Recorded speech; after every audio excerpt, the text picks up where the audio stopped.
세대라는 말이 있습니다. 한 인생이 태어나서 다음 자식을 놓는 그 한 30년 정도를 세라고 하고, 대자는 잇는다는 개념으로 세대에 하면은 30년 단위로 한 세대 한 세대가 이어진다, 그런 의미입니다.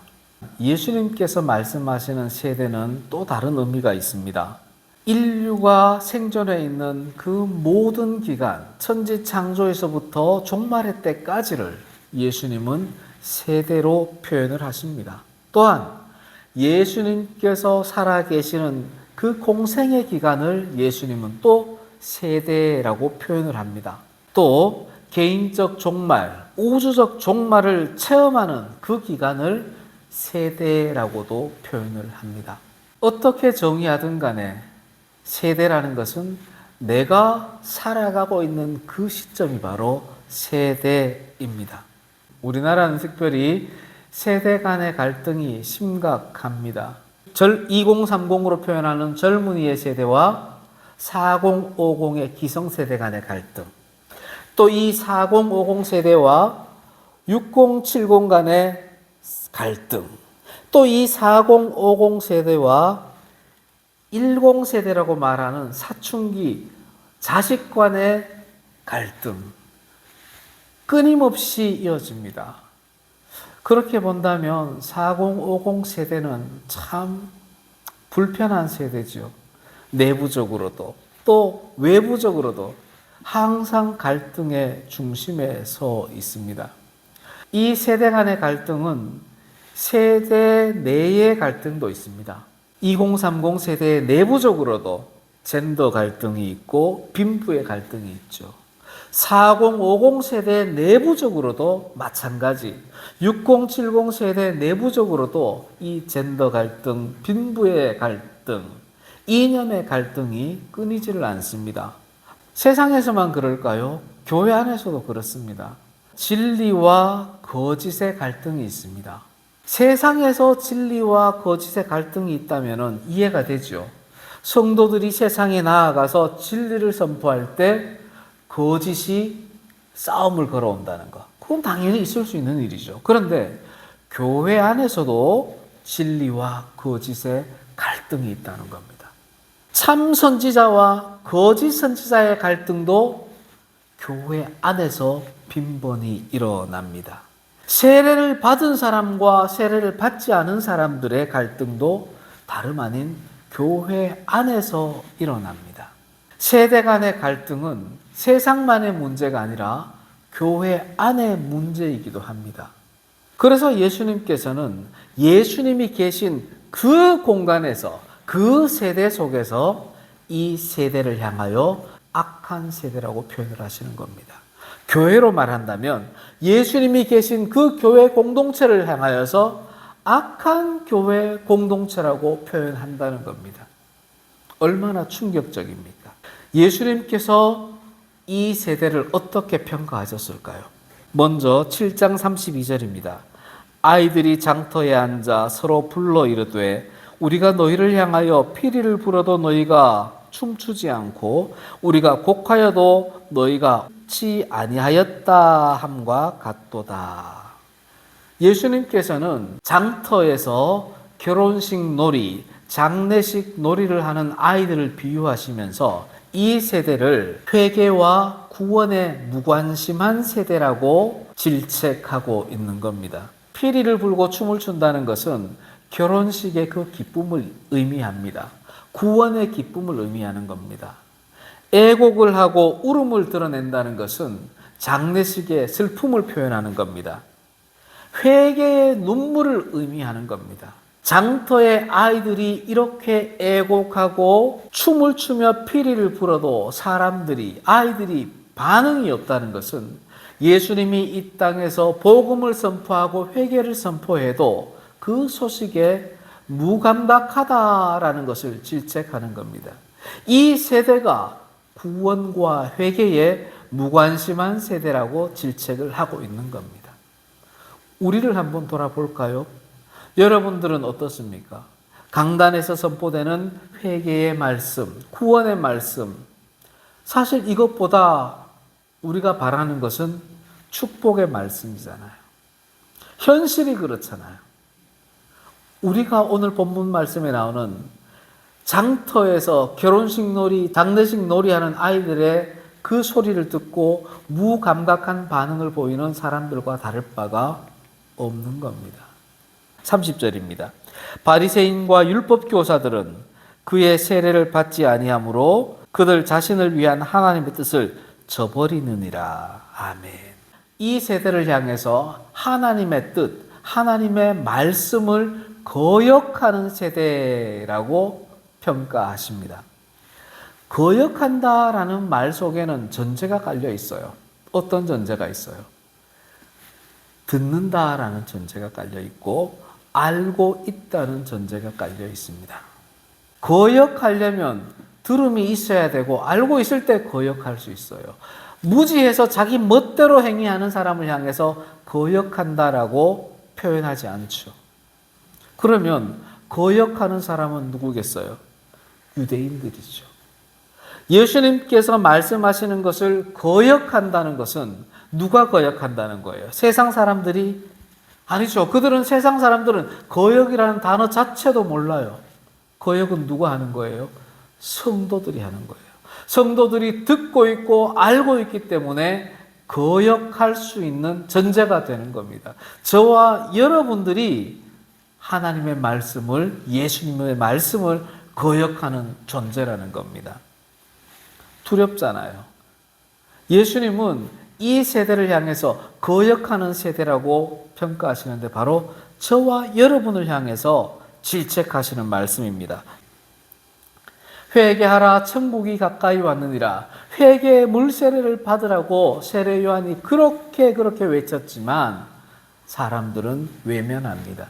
내 뒤에 오시는 이는 물과 성령으로 세례를 베풀 것이다 라고 했는데도 사람들은 예수님의 세례를, 말씀의 세례를 거부합니다. 이것은 예수님의 세례를 거부하는 것에 그치는 것이 아니라 하나님의 말씀, 하나님의 뜻을 저버리는 겁니다. 누가요? 유대인들이.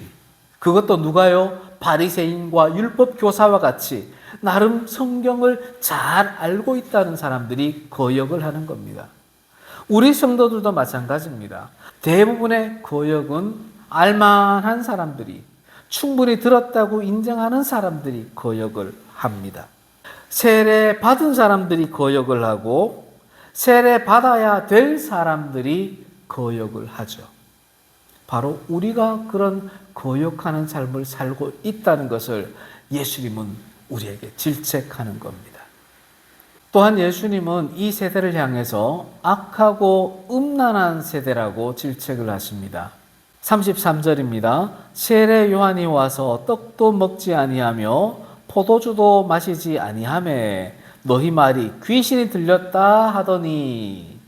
사람들은 세례 요한의 선포가 구약에 예언된 일이 이루어지고 있다는 것을 알고 있음에도 세례 요한을 비방합니다.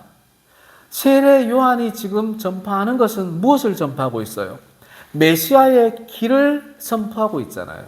그런데 그런 세례 요한을 비방합니다. 다시 말해서 알만한 사람들이, 듣고 있는 사람들이 하나님을 비방하고 있는 겁니다. 34절입니다. 인자는 와서 먹고 마심에 너희 말이 보라 먹기를 탐하고 포도주를 즐기는 사람이요 세리와 죄인의 친구로다.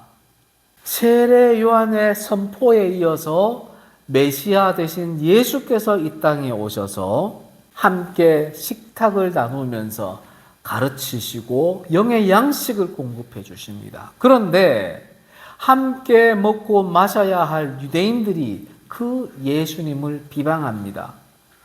왜 저렇게 먹기를 좋아하고 마시기를 갈망해? 식욕이 보통이 아니야. 왜 죄인들과 저렇게 먹고 마셔? 참 유대인이 아니야. 비방합니다.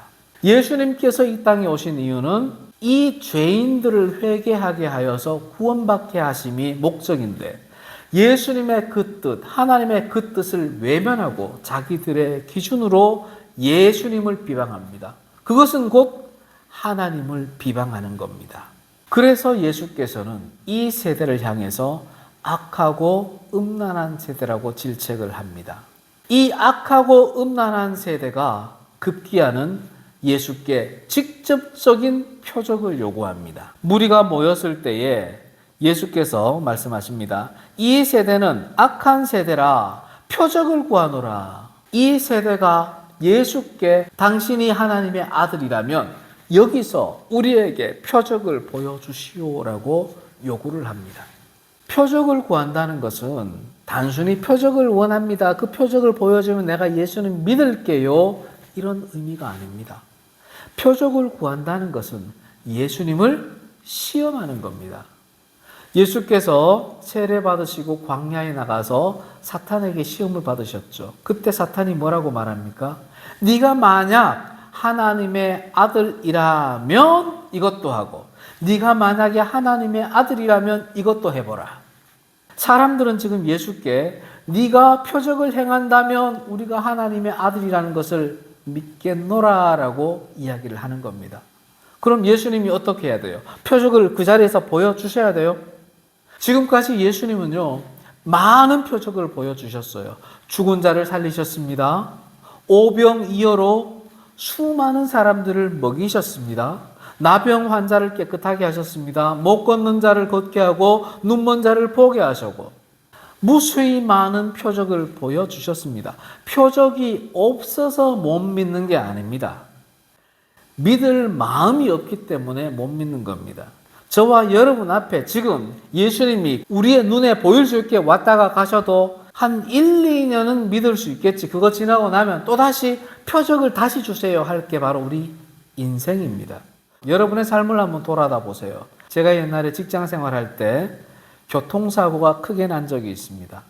그때 제가 무슨 생각을 했냐면 지금부터의 삶은 하나님이 내게 주신 새로운 삶이야. 이야, 하나님이 나의 생명을 구해주셨구나. 이게 표적이구나. 그렇게 생각했습니다. 그런데 그 표적에 대한 인식이 얼마 가요? 2달이 가지 않습니다. 2달 지나고 나니까 다시 예전처럼 되돌아가 버립니다. 그게 인생의 연약함입니다. 표적을 구한다는 것은 예수님을 시험한다는 것이라고 그랬죠. 예수님을 시험하는 존재가 누구예요? 바로 마귀 사탄이고 마귀 사탄의 하수인들입니다. 여러분이 예수님께 나에게 10억을 주시면 예수 믿을게요. 내 부모가 저 암이 깨끗하게 나으면 내가 예수 믿을게요. 조건을 달아서 하나님께 표적을 구하는 것, 그것은 사탄이 하는 것과 똑같은 예수 시험입니다. 거꾸로 생각해 보세요. 하나님 내게 이런 은혜를 베풀어 주시니 내가 하나님을 믿지 않고는 못 견디겠어요. 하나님이 내게 일용할 양식을 주시니 내가 하나님께 감사하지 않고는 못 살겠어요. 이렇게 되어야 됩니다. 내가 공무원 시험에 합격하면 예수님 잘 섬길게요. 이게 아니라 하나님 내가 이렇게 열심히 공부할 수 있게 하시는 은혜가 크니 내가 하나님을 섬기지 않을 수가 없어요. 하나님 내게 이렇게 이 땅을 살아갈 수 있는 삶의 터전을 마련해 주시니 내가 하나님 은혜를 저버릴 수가 없어요. 이렇게 고백하며 사는 것이 진정한 성도의 삶인 겁니다. 하나님을 시험하는 사람은 예수님을 좀 아는 사람이에요. 예수님을 시험하는 사람은 예수님의 말씀을 좀 아는 사람이에요. 예수님도 모르고 말씀도 모른다면 시험하지 않아요.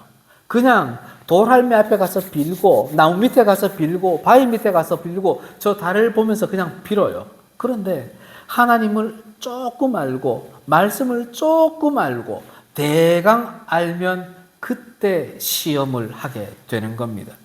우리 성도들이 그 단계에 있는 성도들이 의외로 많습니다. 평소에는 감사의 삶을 살다가도 결정적인 순간에 하나님을 시험하는 삶으로 들어갈 때가 있습니다. 우리가 그것을 경계해야 합니다. 하나님을 시험하는 사람은 하나님을 신뢰하지 않는 사람이에요. 무엇을 입을까, 무엇을 먹을까, 무엇을 마실까 염려하지 말라고 말씀하셨죠. 이것은 세상 사람들이 구하는 거다. 너희들이 참 그리스도인이라면 그런 거 구하지 말고 뭘 구하라고요? 먼저 하나님의 나라와 하나님의 의를 구하라. 그리하면 이 땅을 살아가면서 필요한 이 모든 것들은 예수님이 알아서 채워주신다. 이것을 믿으라는 거예요. 이런 하나님을 믿으라는 거예요. 신뢰하면, 하나님을 신뢰하면 당장 오늘 입을 것, 오늘 마실 것을 간구하지 않고 무엇을 간구하게 된다고요? 하나님의 나라와 하나님의 의를 간구하게 되는 겁니다. 예수님께서는 또한 이 세대를 심판과 구원의 세대라고 평가합니다. 노아의 시대에는 노아 방주를 통해서 여호와의 심판이 있었습니다. 그때 하나님이 말씀하시죠. 창세기 7장 1절입니다. 방주로 들어가라. 이 세대에서 네가 내 앞에 의로움을 내가 보았음이니라. 아멘. 하나님께서는 노아 시대에도 그 악한 세대 중에 노아만큼은 의로운 세대라고 평가해 주시고 그를 구원해 주셨습니다. 그래서 온 세대가 악한 세대였지만 노아 그 세대는 구원을 체험하는 의로운 세대였습니다. 예수님께서 지금 말씀하십니다. 여기 서 있는 사람 중에 죽기 전에 하나님의 나라를 볼 자들도 있느니라. 아멘.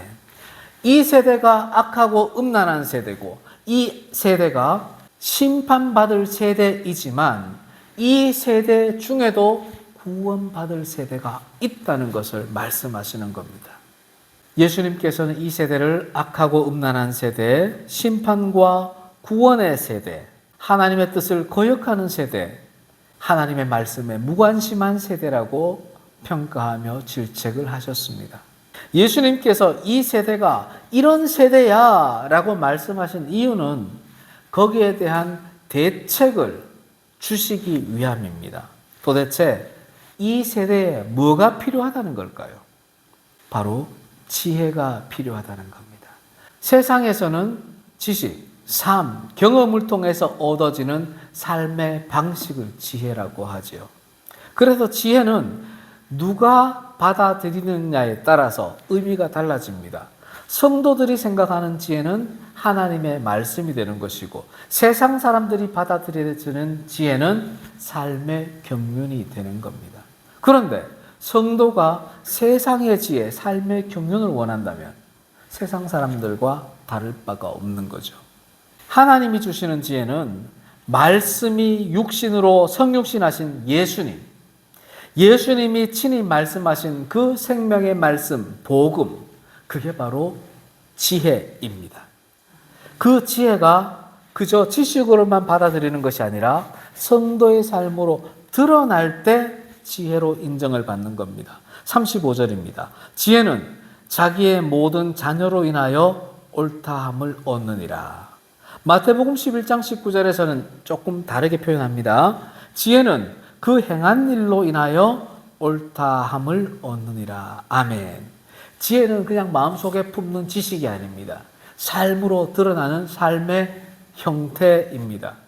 예수님의 말씀이 삶으로 드러날 때 그가 하나님의 지혜가 있다 없다 분별할 수가 있는 겁니다.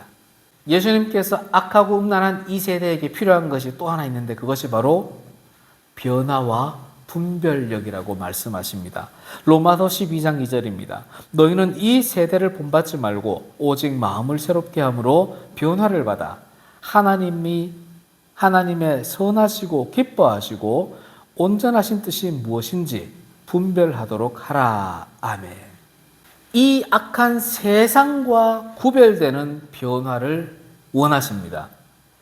이 세대를 본받지 말랍니다. 세상을 본받지 말랍니다. 그런데 교회 안에도 세상의 이치를 가지고 와서 세상처럼 되려는 교회가 있습니다. 말도 안 되는 거죠.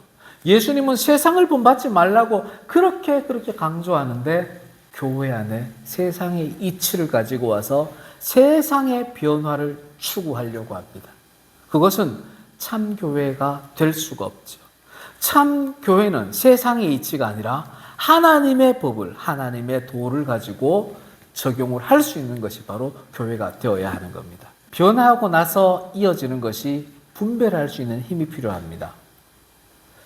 이게 변화가 맞는 건가? 내가 변하는 것이 정말 하나님이 원하는 변화인가? 분별해야 되잖아요. 사실 예수님께서는 성경에서 보듯이 많은 표적을 행하셨고 지금도 우리의 삶에 많은 표적을 행해 주십니다. 사람들이 예수님께 표적을 구할 때 예수님이 표적을 그 자리에서 드러내셨습니까? 드러내지 않으셨습니다. 말씀만 하셨습니다. 사탄이 표적을 요구할 때도 말씀으로 사탄을 물리치셨듯이 악한 이 세대가 예수님께 표적을 구할 때 예수님은 표적을 행하는 것이 아니라 말씀으로 그들에게 깨우치게 해 주셨습니다. 너희들이 표적을 구하지만 지금 내가 너희들에게 보여줄 표적은 요나의 표적밖에 없다라고 말씀하시면서 요나의 표적을 설명해 주십니다. 요나의 표적이 도대체 무슨 의미가 있을까요? 병행 구절인 마태복음 12장 40절에는 이렇게 말씀합니다. 요나가 밤낮 사흘 동안 큰 물고기 뱃속에 있었던 것 같이 인자도 밤낮 사흘 동안 땅속에 있으리라. 아멘. 요나가 3일 동안 물고기 뱃속에 있었던 것처럼 예수께서도 무덤 속에 사흘 동안 있다가 뭐 하겠다? 부활하겠다라는 것을 가르쳐 주시는 겁니다. 여기서 말하는 요나의 표적은 나 예수가 죽음에서 사흘 만에 부활해서 너희들에게 보여줄 것이다. 그게 너희들에게 표적이 된다라고 가르쳐 주시는 겁니다. 요나의 표적은 예수 부활의 표적인 겁니다. 요나의 표적은 또한 회개의 표적입니다. 니느웨 사람들이 요나가 전하는 회개의 선포, 하나님의 말씀을 선포할 때 니느웨 사람들이 어떤 일이 벌어졌습니까? 그들이 어떻게 했어요? 회개해 버렸습니다. 요나가 이거 회개하면 안 되는데 이들 하나님으로부터 심판받아 다 죽어야 되는데 그런데 니느웨 사람들이 회개해 버립니다. 요나의 표적은 바로 하나님의 말씀, 예수의 복음을 듣고 회개하라는 것이 예수님의 의도였습니다. 그런데 이 세대가 그 회개의 선포에 예수님의 복음의 말씀에 무관심한 세대가 되어 있음을 예수님이 지금 질책하고 있는 겁니다. 사랑하는 성도 여러분, 이 세대가 악하고 음란한 세대라는 것을 우리가 인정해야 합니다. 그 악하고 음란함이 세상에만 있는 것이 아니라 교회 안으로도 조금씩 들어와 있고 더러는 교회의 주축이 되어 있을 때도 있다는 것을 우리가 인정해야 합니다. 그리해야 우리가 변화를 받고 분별해서 하나님 뜻에 따라 바르게 수정할 수가 있고 회개할 수가 있습니다. 세상 사람들은 악한 세상임을 알기에 악한 세상에 살아남기 위해 필요한 것이 무엇이라고 알고 있습니다. 뭐예요? 물질이고 권력이고 건강이고 가족이라는 걸 알고 있습니다. 우리 그리스도인들은 이 세상이 악하다는 걸 알아요. 그런데 이 악한 세상에 필요한 것은 그 물질, 그 권력이 아니라 하나님의 말씀, 지혜라는 것을 알고 있잖아요. 그럼 어떻게 해야 됩니까? 우리의 삶에 하나님의 말씀, 지혜로 가득 채워야 합니다. 알면서 왜 안 채웁니까? 세상 사람들은 악한 세상에 살아가기 위해서 물질이 필요하다고 착각하지만 그걸 알기에 채워가는데 우리는 이 악한 세상에 필요한 것은 하나님의 말씀이라는 걸 알면서 왜 하나님 말씀 지혜를 채우려 하지 않습니까? 교회에서 말씀을 채워야죠. 교회에서 권력을 채웁니까? 교회에서 물질을 채우고 명예를 채웁니까? 그런 미련한 게 어디 있어요? 최소한 교회에서는 하나님의 말씀, 지혜를 채우는 훈련을 받아야죠. 사랑하는 성도 여러분, 주님의 몸된 교회에서 하나님의 말씀, 지혜로 무장합시다. 그리해서 이 악하고 음란한 세상에서 그 말씀으로 승리하는 삶을 살아갑시다. 아멘.